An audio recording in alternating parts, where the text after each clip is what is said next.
Hello everyone, welcome to my spoiler talk for Guardians of the Galaxies. Let's just get straight into it with starting this movie off. We have a little kid listening to some music while his mummy dies of a sickness. I don't know, I mean, she's bald, so it could easily be cancer. However, we learn in the second movie the real reason why she dies. Very sad, very sad. Then we jump to 26 years later, which I actually thought was funny, which is also kind of a weird thing to say, because, you know, funny, mom dies, yay. No, we go into the future, and I jokingly just thought to myself, 26 years later, and then it popped up on screen. I was like, I was right. But yeah, we jumped 26 years later. Peter Quill, now all grown up, is on the planet Morag, and he is there in search of this Power Stone, and he starts dancing away towards the Power Stone, where it's like, okay, yep.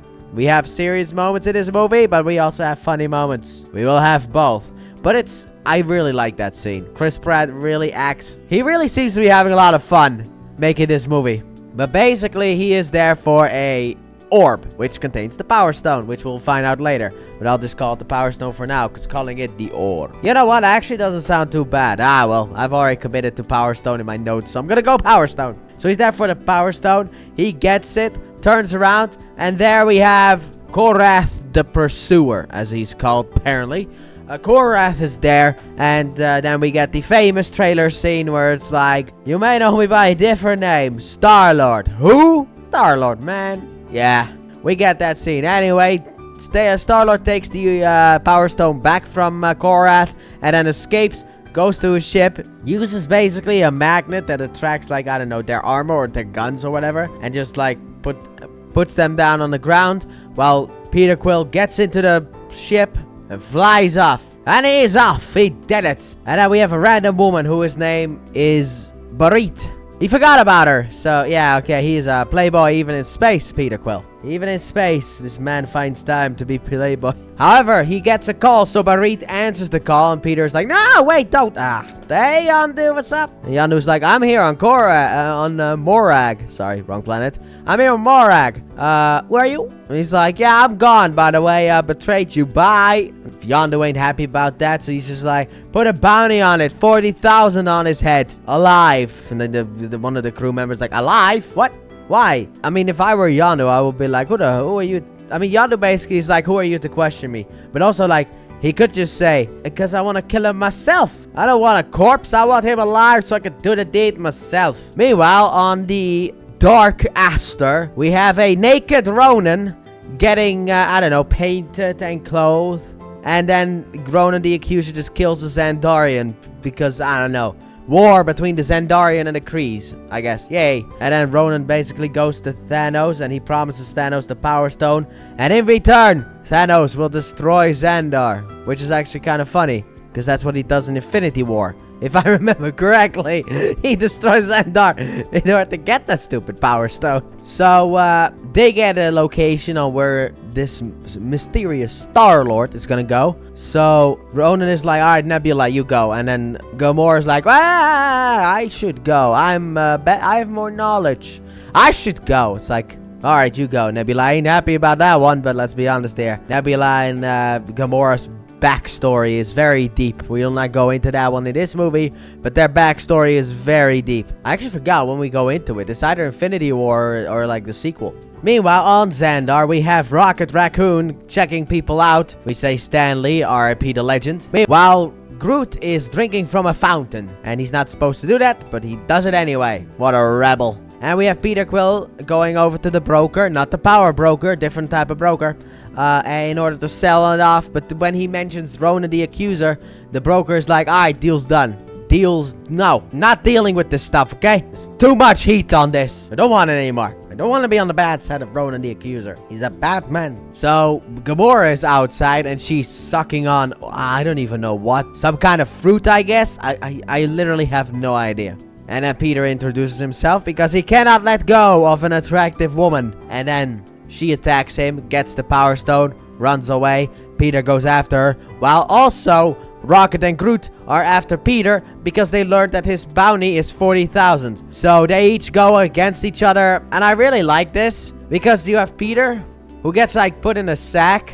Then Gamora takes down Groot, then opens up the sack in order to grab the Power Stone, but then Peter like shoots her, and then runs away while Rocket just shoots something at Peter. It's very chaotic, but I really like that sequence. However, it all leads to nothing because the fact they all get captured by the Nova Corps, I think, if I remember correctly.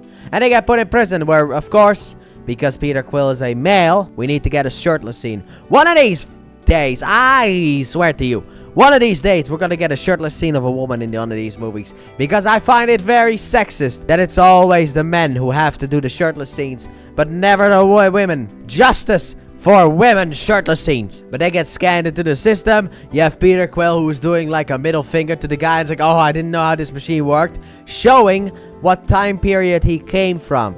Because back in the day, about 26 years ago, that was funny. Not now, okay? That was like in 2014, 26 years ago. So, 37 years ago. So, inside of the prison itself, Gamora has a huge fan base of people who want to murder her. Because she works for Ronan and is the adopted daughter of Thanos. And there's also some big guy who goes up to Quill. It's like, oh, new people. And it just pokes him in the nose and just breaks his nose. And the Rocket's like, this here belongs to us. You leave him alone. And the Quill's like, yeah, I'm with them. You leave me alone.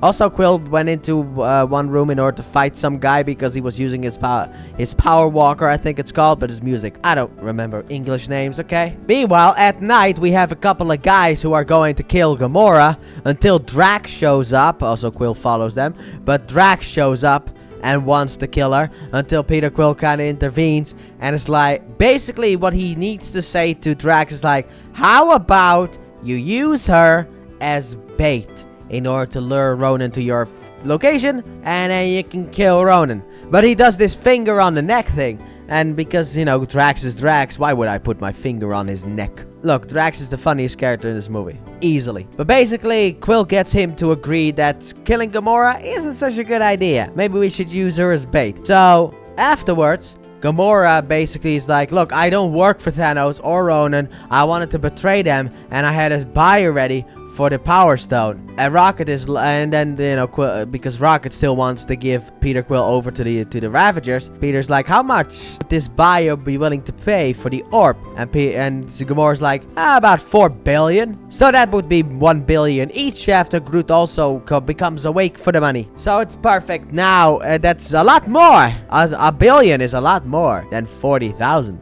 So everyone's in basically, let's go. And Rocket has a plan of escape.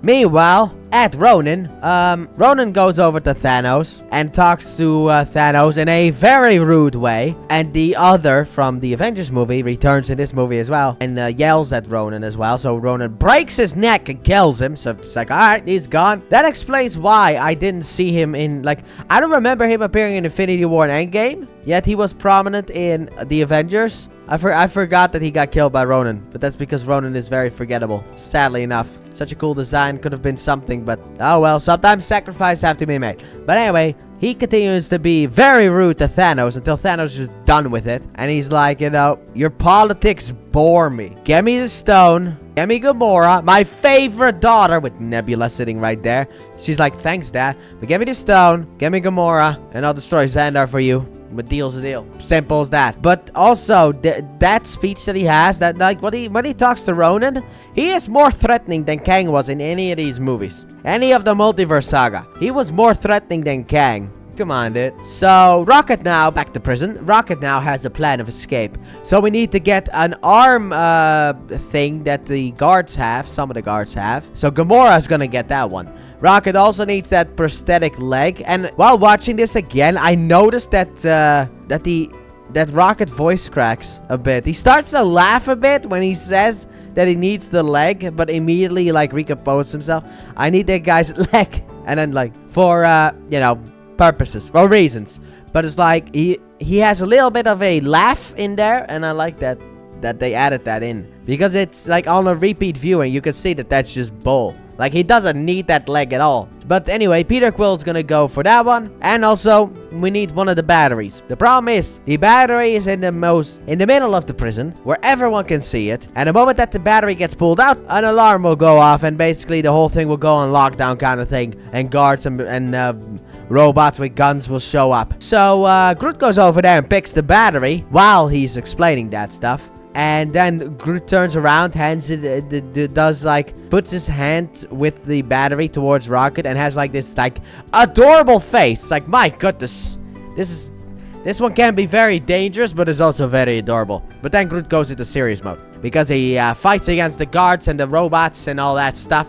And Rocket is very mad. He's like, you big dummy, I don't even have me weapons. And then Drax, because, you know, Drax support too, he enjoys a good old fight. So he starts fighting with guards, grabs a gun, throws it to the, I forgot what he called it, but throws a gun to Rocket. Rocket's like, oh yeah, and starts shooting everyone. Meanwhile, you have Peter Quill negotiating with the leg man in order to get the leg, which apparently he had to pay 30,000 credits for, or units, or whatever the currency's called.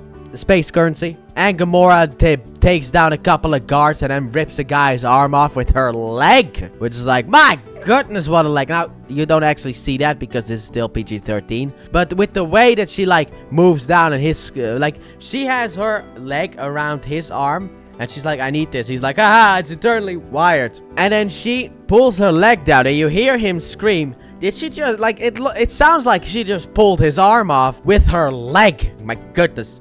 She got some strong legs. But everyone's got the stuff, so they go over to Rocket, climb up, get into the control tower, and Rocket just starts like messing around with the things in order to find the thing that he needs, which is the anti-gravity stuff.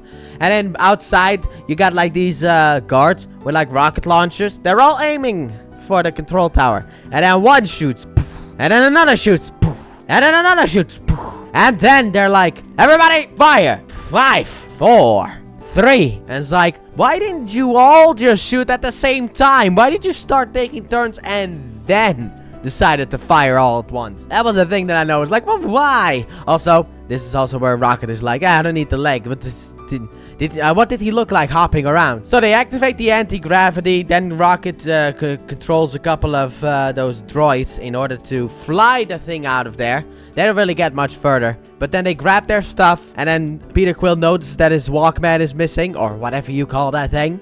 And he basically hands the bag with the orb, quote unquote, to Gamora. And tells them to wait. So they go over to the ship. Quill goes over to grab his Walkman, which he doesn't say that he needs that thing, but he needs that thing. But also, Rocket is like, why are we waiting for him? We have the orb. We can sell it off. Let's go. And then she opens up the bag. It's like, there's no orb. And Peter Quill still has the orb because, of course, otherwise they would leave. So he takes out the couple of guards. He takes out the guy with the Walkman, grabs it, and then they escape. And then Drax is like, oh, you brave soul. What was so important for you to go back? It's like, you're an imbecile. So now we have to go over to nowhere to sell the orb.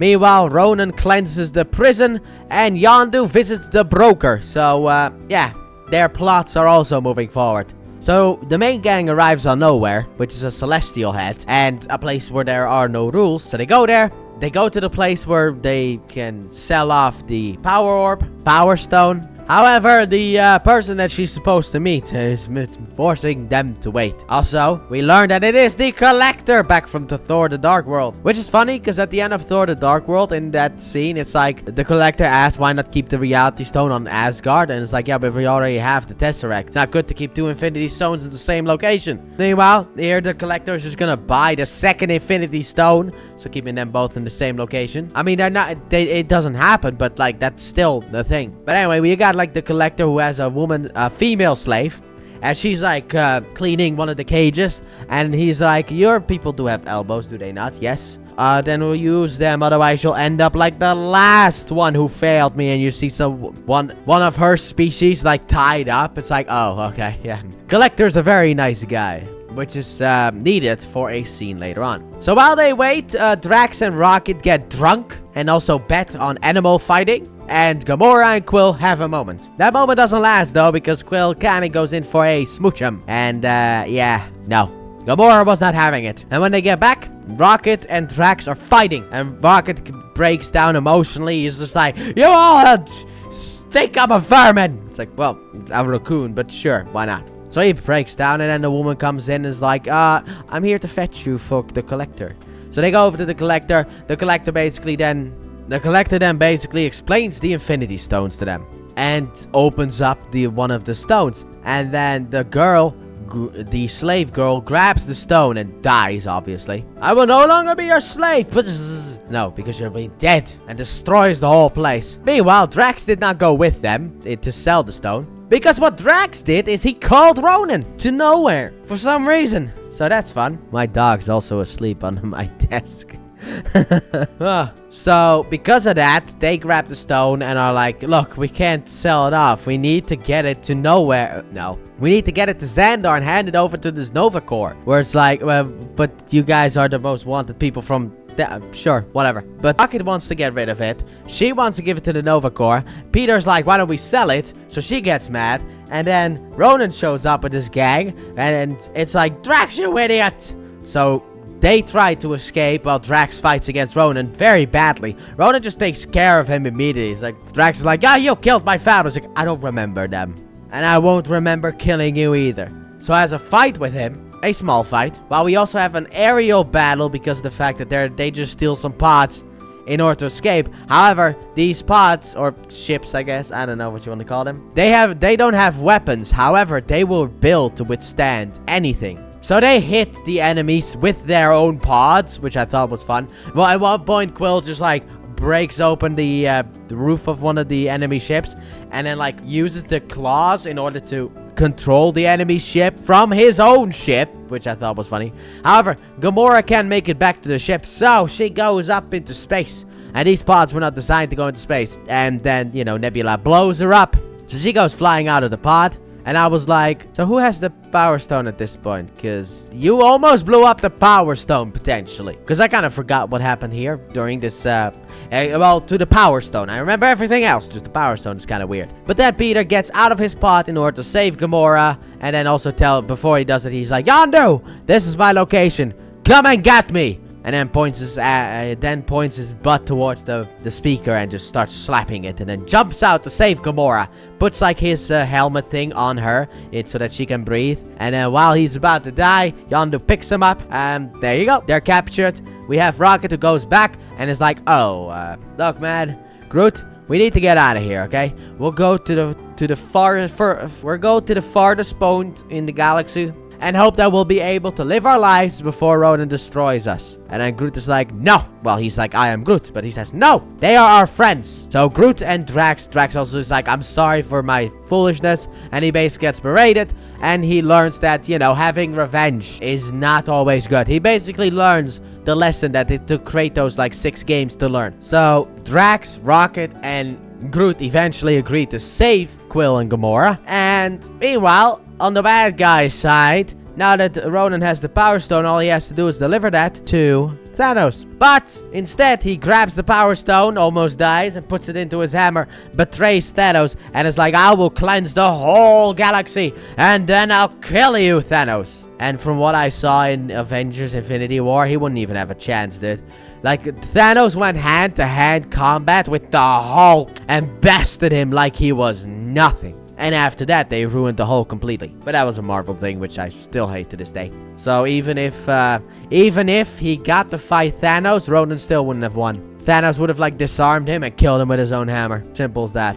Meanwhile, at the Ravagers, Yondu is ready to kill Peter Quill. And also keeps, throughout the movie, he keeps saying to Peter Quill, like, look, man, these boys wanted to eat you. And I stopped them from eating you. Because they never tasted Terran before. And Peter Quill finally is like, I shouldn't have to thank you for them not eating me. You're not supposed to eat people. But eventually, Peter is able to convince Yondu of the fact that they need to team up. So they team up. And also, Peter Quill promises at the end to give Yondu the Power Stone. So Yondu agrees. And at this point, there's a shot at their ship. And it's Rocket. And he's like, let my friends go or I'll blow you up. But then Peter Quill's like, stop, we're okay, we fixed it, okay, they're on our side now. Alright, Quill, what's up? So, now the Guardians of the Galaxy are together, and they need to think of a plan, but don't worry, Peter Quill has about 12% of a plan. So they start to argue a bit about that, but then eventually they come together, and they agree. So, they think of a plan, go back to the Ravagers, and basically explain their plan, where it's like, we need to get inside the ship, and then we'll use the big gun that Rocket was gonna use to blow this ship up, in order to blow Ronan up. And that's it. Simple as that, alright? Well, we also need to make sure that Ronan does not touch the ground. We need to keep him airborne. He cannot go to the ground, otherwise he'll destroy Xandar by just putting his big stick down, his hammer, down on the ground and blows it all up. So I was like, all right. Then Peter Quill phones to one of the security guards on Xandar and is like, yo, we need your help. So he goes over to the leader of the Nova Corps, I guess. Is like, hey. Which, in my notes, I initially called Nova. But then I was like, but Nova is a superhero from Marvel. So that was going to confuse me. So I wrote Nova Corps. And basically, the guy goes over to the leader. Is like, hey, boss, yeah, Peter Quill is coming here. And he says that Ronan is also coming here to destroy Xandar. And why should we believe him? Because he is an a-hole, but not a dick. But he is an a-hole, but not a dick. Cool. So they believe him. One guy is actually distrusting Peter, and I like how he owns up to that. He later on tells Peter, like, look, I was against your message. So they all go to Xandar for the final battle. And Ronan shows up. You got a bunch of Nova Corps that shows up. Peter's like, they got my dick message. Which is like, really? Did you have to phrase it like that? So the plan is basically, you got some of the ships will shoot a hole into the side of on the side of the bad guy ship. Then Yondu's ship and Quill's ship will go inside and stop him. Problem is, Yondu's ship gets shot down, so now it's just Quill's ship, which has everyone on it except for Rocket. So they go throughout the ship. Also, Drax kills that Korath guy, which, you know, it kills him. And right before he kills him, he says, like, finger to the throat means death. It's like, dude, really? Alright, you know what, Drax, you are a lovable character. I'll accept this from you. But they basically go through. You also have Groot impaling a couple of guys and then, like, smashing them from side to side against their own friends. Meanwhile, the Nova Corps, all their ships link up in order to form this, like, net in order to kind of, like, catch it. Which initially works, but then later on, Ronan just uses his Power Stone to blast a hole in their defense, which means that everything else kind of gets destroyed with it. It's like chain explosions, which I thought actually was pretty cool, the whole chain explosion thing, because you're all linked up, so one explosion is gonna kind of destroy the rest as well. I thought that was pretty smart. Also, when they're in that ship, it's very dark, so Groot just lights the way. He has, like, fireflies. He just spawns fireflies, I think. It's like, it was a beautiful scene, but he just spawns fireflies. Also, before the whole Korath stuff, which is, I don't even know why I started with that one. Drax shoots a rocket at Nebula. You see her just, like, reforming, like, her broken bones just become unbroken again. And it's like, oh, that's all the stuff that she has.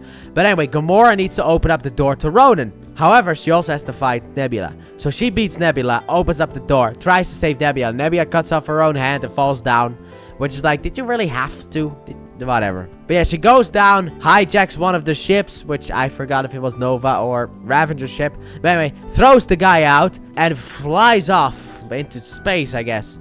Because she's like, I'm not dealing with this. I'm gone. I also liked how Korath was like, Star-Lord, and Quill was like, finally! So now we are face to face with Ronan, so Quill uses the big weapon, and it does nothing to Ronan. And then Ronan blasts them. It's like, the reason that I have for why the big thing did not do anything is because of the Power Stone. I'll say he was probably protected by the Power Stone, because I actually don't know why. So Drax fights Ronan again, and Ronan's like, I do remember your family. Their screams were fantastic, or whatever he says.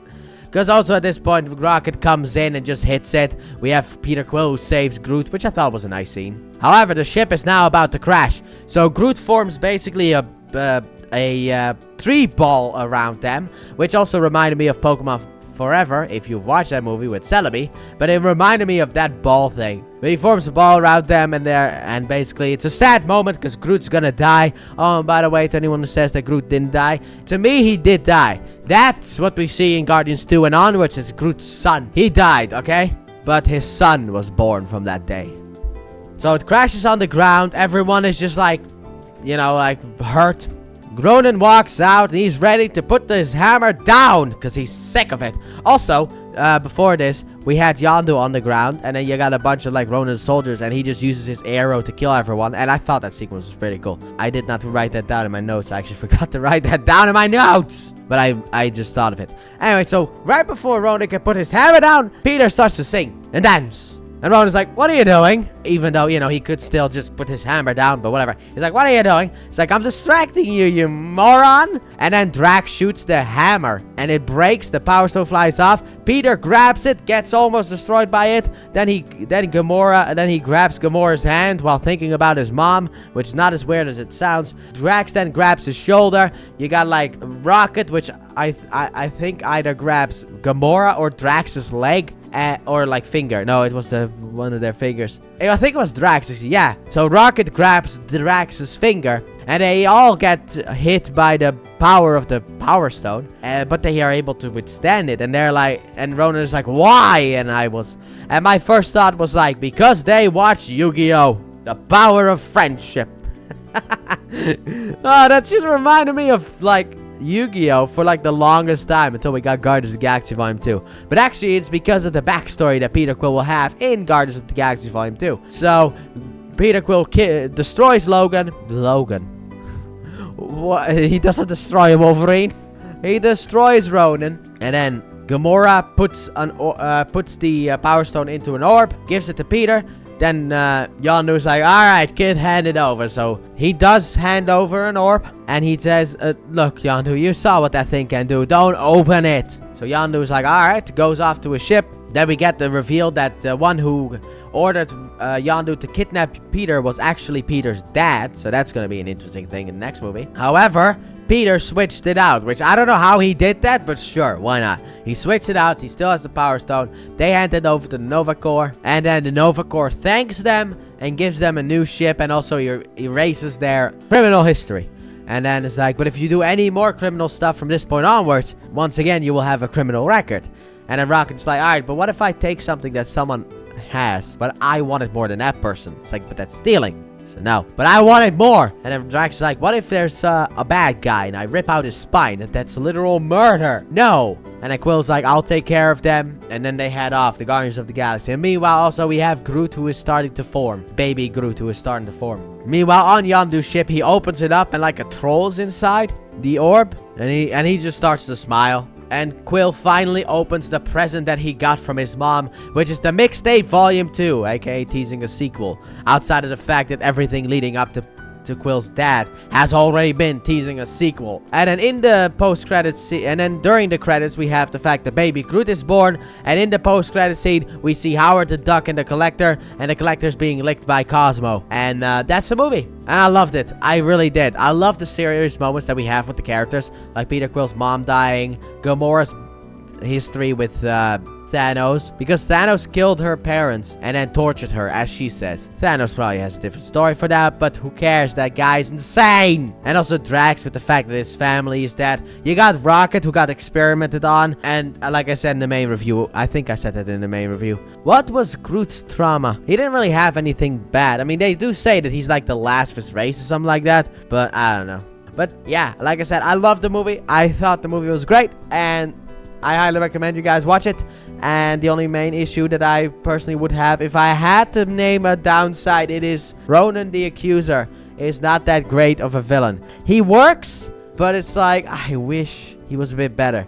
And if he was that little bit better, this would have easily been a 10 out of 10, but sadly not. So yeah, that's been it for my spoiler talk. So comment down below. Tell me your spoilery thoughts about this movie. Do you love it? Do you hate it? You can be spoilery as you want. And thank you all so very much for watching. I hope you guys have enjoyed. If you did, please like, and subscribe if you're new. If you've done so already, turn on notifications, and don't forget to check out my Let's Play channel. Link in the description and at the end of the video. And I'll see you guys next time for my review and spoiler talk of Guardians of the Galaxy Volume 2. Bye!